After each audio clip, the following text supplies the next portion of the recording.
Assalamu alaikum wa rahmatullahi wa barakatuh. Alhamdulillah, we are very happy to meet again on the Islamic Notes channel, where we together bring Islamic values to life through stories that are full of meaning and life lessons.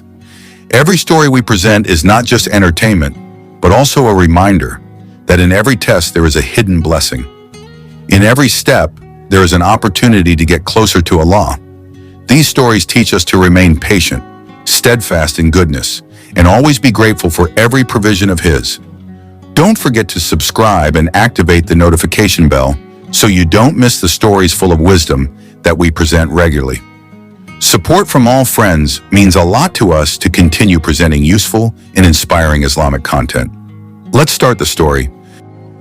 Amidst the majestic historic walls of Oxford University, where the world's greatest thinkers have studied and spread their knowledge, lives a renowned professor named Dr. Jonathan William Hughes. An expert in the philosophy of religion and the history of civilization, Dr. Hughes is known as a rational thinker, a religious skeptic, and has an almost unrivaled academic reputation. He has spent more than 3 decades of his life delving into ancient texts, researching belief systems from various eras and cultures, and teaching thousands of students from around the world. But no one could have imagined that one day, a heart that had long been content with rationality and logic would bow to the voice of a revelation that touched the soul, the Qur'an. Unexpected meeting. It all started with a Muslim student from Indonesia named Ahmad Fauzan, a simple young man but with a deep understanding of Islam, especially the Qur'an. Fauzan majored in religious studies, and one day in an open seminar led by Dr. Hughes, they engaged in an intellectual debate about the concept of revelation and reason in the monotheistic tradition. In the discussion, Dr. Hughes questioned the authenticity of revelation in Islam, and as usual, he conveyed his views elegantly yet sharply. However, Fauzan calmly and respectfully replied, "Professor, if you please, read the Qur'an not as a researcher looking for weaknesses, but as a seeker of truth. You will find that this is not just a text, but a voice that speaks directly to the human heart." Those words, for some reason, lingered in the professor's mind. Not because Fauzan denied it vehemently, but because there was sincerity and conviction in the student's tone. A conviction that was not arrogant, but solid. The beginning of a journey. That night, for the first time in his life, Dr. Hughes decided to read the translation of the Qur'an that had long been neglected on his library shelf. He opened it with the intention of seeing what millions of people who believed it to be God's revelation had seen. He read the Surah Al-Fatiha, and without realizing it, he read it again and again. There was something in the structure of the language that touched him, a sincere prayer, a request for guidance, praise to the most gracious and most merciful God. He kept reading. When he came to the verses that discuss the creation of man, the universe, the heart, and the mind, he began to feel something he had not experienced in years, a deep peace and emotion. Do they not reflect on the Qur'an? If it were not from Allah, they would have found in it much contradiction. Qur'an An-Nisa 82. This verse made him think for a long time. As an academic, he was accustomed to analyzing texts, looking for contradictions, looking for loopholes. But the Qur'an challenges him to use reason honestly, not to argue, but to understand. The Qur'an does not scare with dogma, but invites dialogue with the heart and reason at the same time. Dialogues that changed everything. Over the course of several weeks, Dr. Hughes and Fauzan met again, no longer in heated debate, but in calm dialogue. The professor asked about the meaning of monotheism, about prophethood, about why Islam places such emphasis on justice and compassion, even in laws that seem harsh on the surface. Fauzan answered patiently, including verses and interpretations by scholars, and often quoted a very touching verse. "Indeed, those who believe and whose hearts are assured by the remembrance of Allah. Behold, only by the remembrance of Allah do hearts become assured." Qur'an 28. Dr. Hughes felt like he had rediscovered the meaning of spirituality that he had long abandoned. He began to understand that Islam is not just a legal system or creed, but a way of life that unites logic and love for God. When the heart prostrates. A few months later, on a warm spring day, in a small, quiet room in the theology faculty library, Dr. Jonathan William Hughes recited the 2 sentences of the Shahada in front of Fawzan and several other Muslim colleagues. Ashhadu an la ilaha illallah wa ashhadu anna Muhammadan Rasulullah. Tears streamed down his face, not because of pressure, not because of coercion, but because his heart finally felt at peace. For the first time in his life, he felt a closeness to a personal God. Not a construct of his mind, but a direct connection from his heart to the Creator. The professor's new legacy. News of Dr. Hughes's conversion to Islam spread quickly among academics. Many were surprised, some skeptical, but many were drawn to follow in his intellectual and spiritual footsteps. He did not stop teaching, but now every lecture he gave contained a subtle but real spiritual dimension. He did not invite with harsh words, but with example, knowledge, and depth of understanding. The last book he wrote before retiring was entitled From Reason to Revelation, A Professor's Journey to the Qur'an. In it, he wrote, "The Qur'an is not just a book to be read, it is a mirror to the soul and a window to heaven. I have studied hundreds of books in my life, but only one has made me cry when I read it, because it is not just words, it is light." The spreading light. After his conversion, Dr. Hughes's life changed slowly but significantly.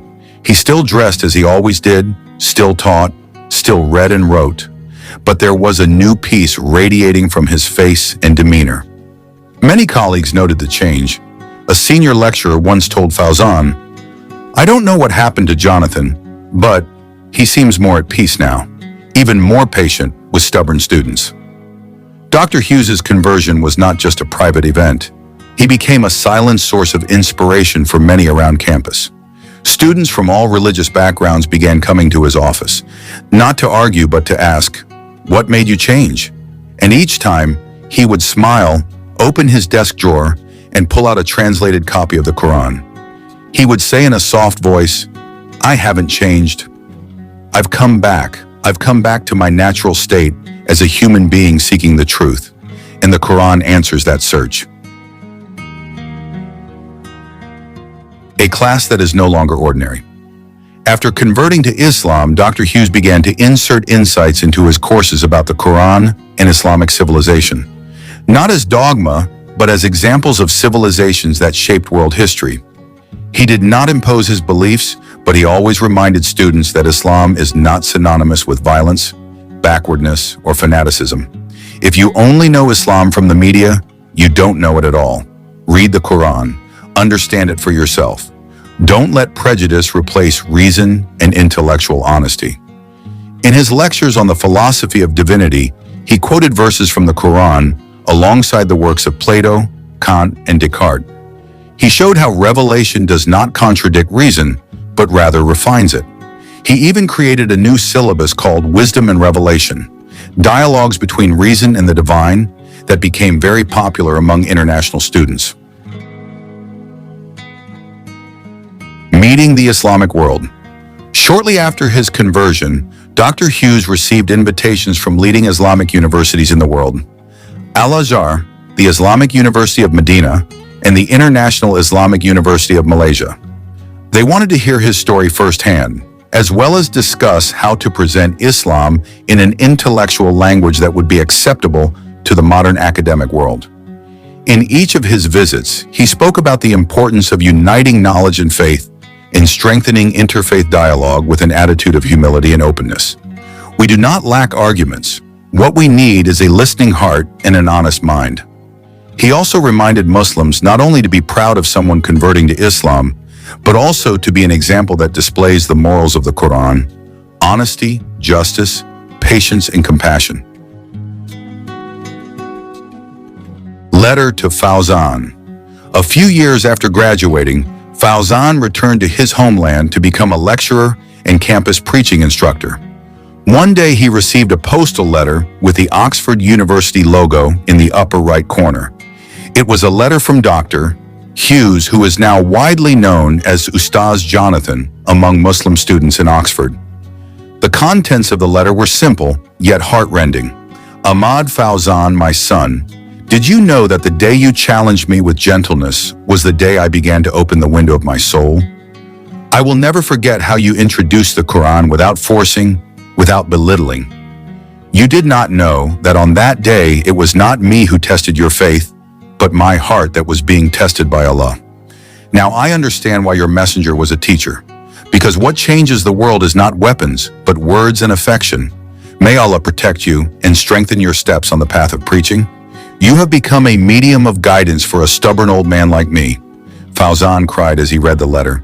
He realized that the duty of a Muslim is not to change others, but to convey the truth with love and honesty. Guidance is Allah's business. A new ending. A few years later, Dr. Hughes retired from academia. However, he continued to write and speak at interfaith forums.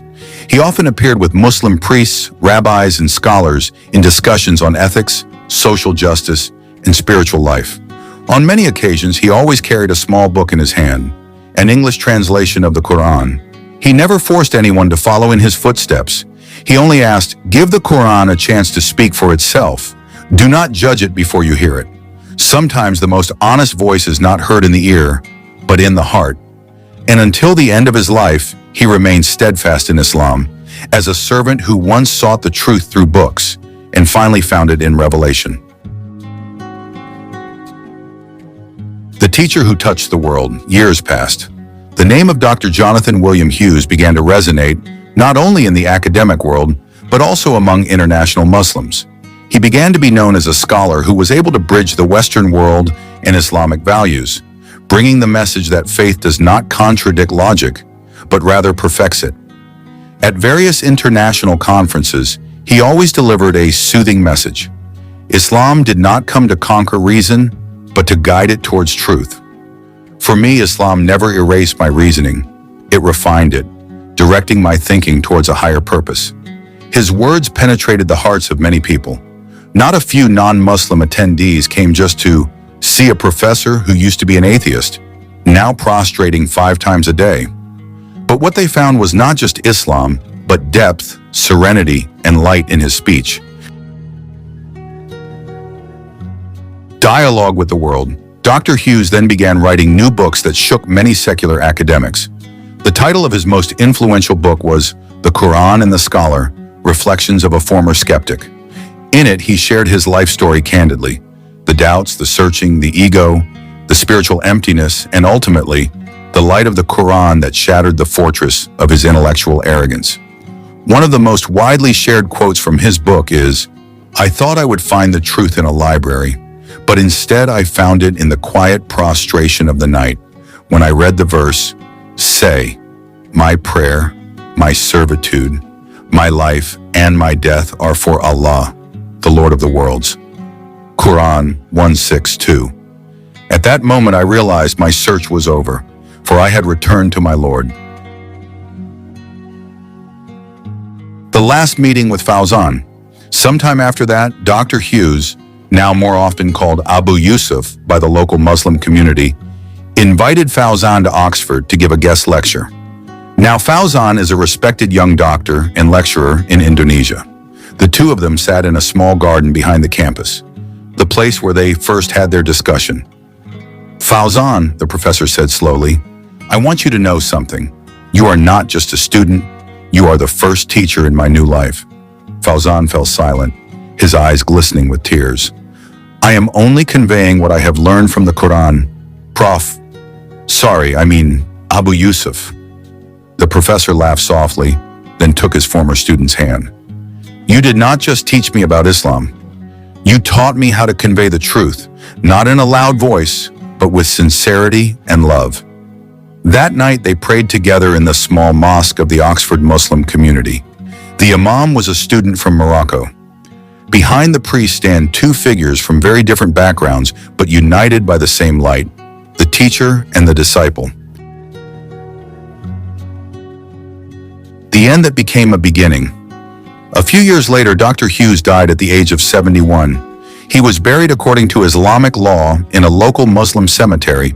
His funeral was attended by thousands of people from all walks of life: Muslims, Christians, Jews, Hindus, even atheists. An atheist colleague said at the funeral, "I don't believe in God, but I believe that Jonathan found something that made him whole and made him peaceful and made his life more meaningful than it had ever been before. And that was the truth, no matter where it came from." An unwritten legacy. Today, Dr. Hughes's books are read in many countries. His lectures are watched millions of times. Many people have begun reading the Qur'an inspired by his story. Some have even followed in his footsteps, converting to Islam because they were touched by the professor's spiritual journey. However, for Fawzan, the teacher's greatest legacy is not his fame. That legacy is the belief that one sincere sentence born from the heart can penetrate the fortress of the ego and open the door to guidance. That one small dialogue, if intended for Allah, can change a person's destiny.